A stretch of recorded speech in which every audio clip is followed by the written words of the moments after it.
नमस्कार दोस्तों, welcome to जागृति कोचिंग सेंटर। आज हम क्लास 10 के हिस्ट्री इतिहास के चैप्टर 1 के बारे में पढ़ेंगे। चैप्टर का नाम है the rise of nationalism in Europe.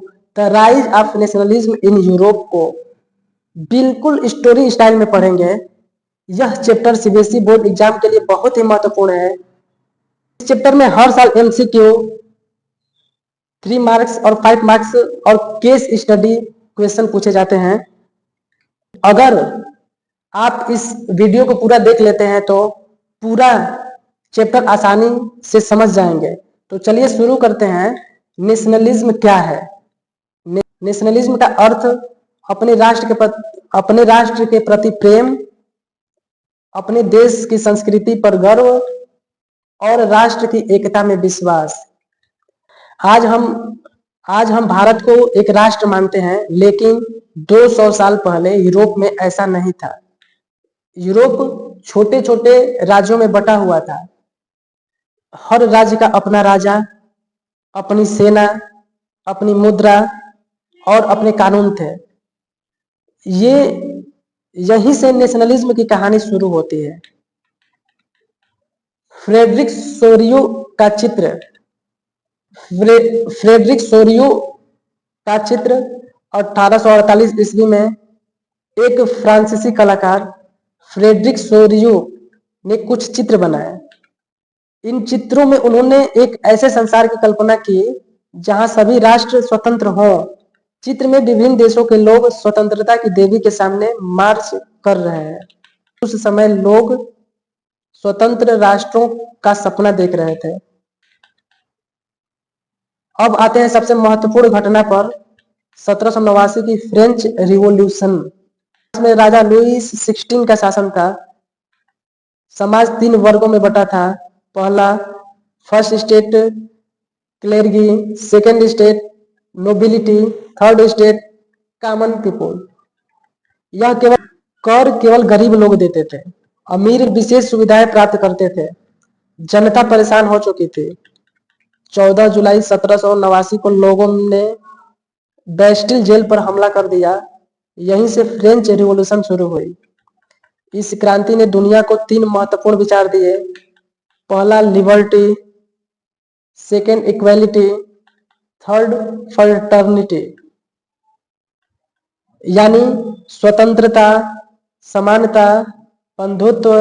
यही आधुनिक राष्ट्रवाद की नींव बने। फ्रेंच रिवॉल्यूशन के बाद परिवर्तन।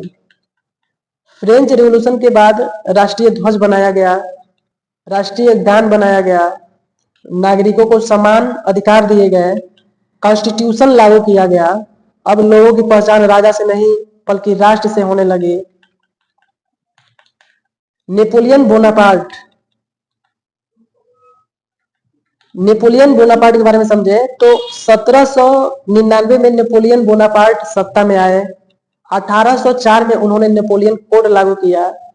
इसके प्रमुख बिंदु थे कानून के सामने समानता, निजी संपत्ति की सुरक्षा, सामंती प्रथा का अंत। नेपोलियन ने कई देशों में ये सुधार लागू किए, लेकिन धीरे धीरे वे तानाशाह बन गए, जिस कारण यूरोप के लोग उनके खिलाफ हो गए। कांग्रेस ऑफ वियना इन 1815। 1815 में नेपोलियन हार गए। इसके बाद वियना कांग्रेस आयोजित की गई।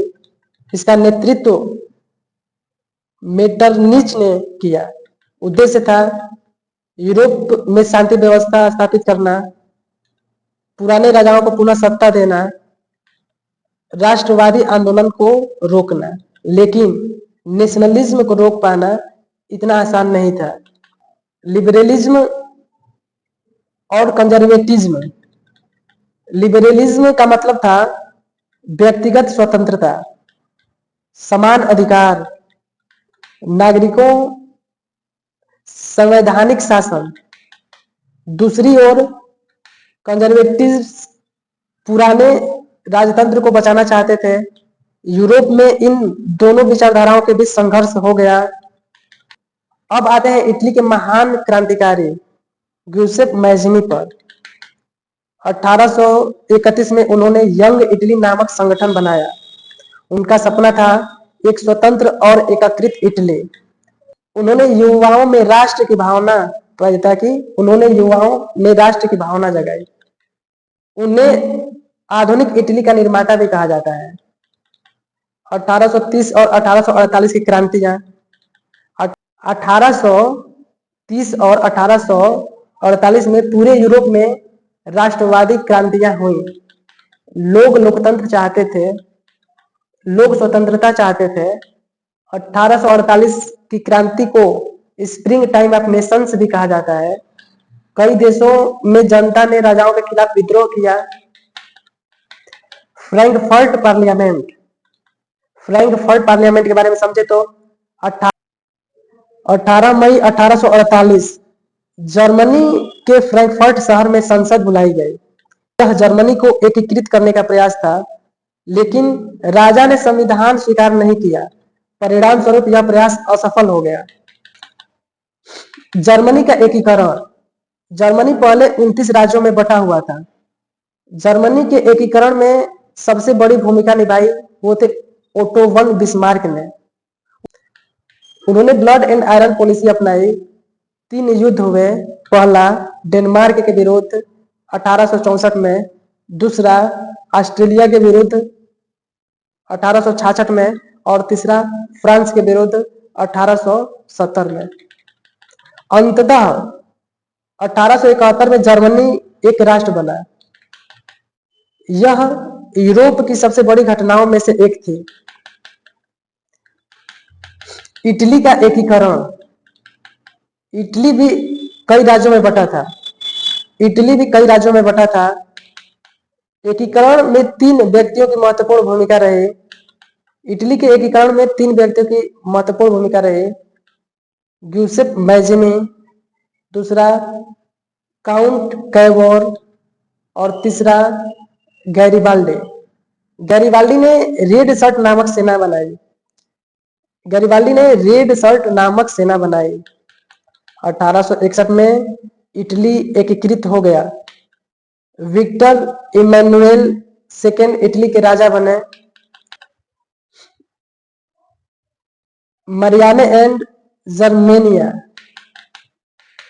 राष्ट्र को दर्शाने के लिए महिला प्रतीकों का उपयोग किया गया। फ्रांस में मैरियाने राष्ट्र का प्रतीक बने और जर्मनी में जर्मेनिया राष्ट्र का प्रतीक बने। एनसीईआरटी में इन दोनों का चित्र दिया गया है। बोर्ड एग्जाम में अक्सर इससे पूछा जाता है या इनसे प्रश्न पूछे जाते हैं। नेशनलिज्म और इंपेरियलिज्म। 19वीं शताब्दी के अंत तक नेशनलिज्म एक शक्तिशाली विचार बन चुका था। यूरोपीय देश उपनिवेशों के लिए प्रतिस्पर्धा करने लगे। इससे तनाव बढ़ा और आगे चलकर प्रथम विश्व युद्ध की पृष्ठभूमि तैयार हुई। अब यहाँ पे हम लोग समझ लें कुछ ईयर के बारे में। तो 1789 French revolution, 1799 Napoleon in power, 1804 Napoleon code, 1815 Vienna congress, 1830 liberal revolution और 1831 में यंग इटली और 1848 में फ्रैंकफर्ट पार्लियामेंट, 1861 में इटली यूनिफाइड और 1871 में जर्मनी यूनिफाइड। तो कंक्लूजन क्या निकलता है? तो दोस्तों आज हमने पूरा चैप्टर विस्तार से समझा। फ्रेंच रिवॉल्यूशन से लेकर जर्मनी और इटली के एकीकरण तक की पूरी कहानी जाने। यदि आपको वीडियो पसंद आया है तो लाइक करें, शेयर करें और जागृति कोचिंग सेंटर को सब्सक्राइब करें।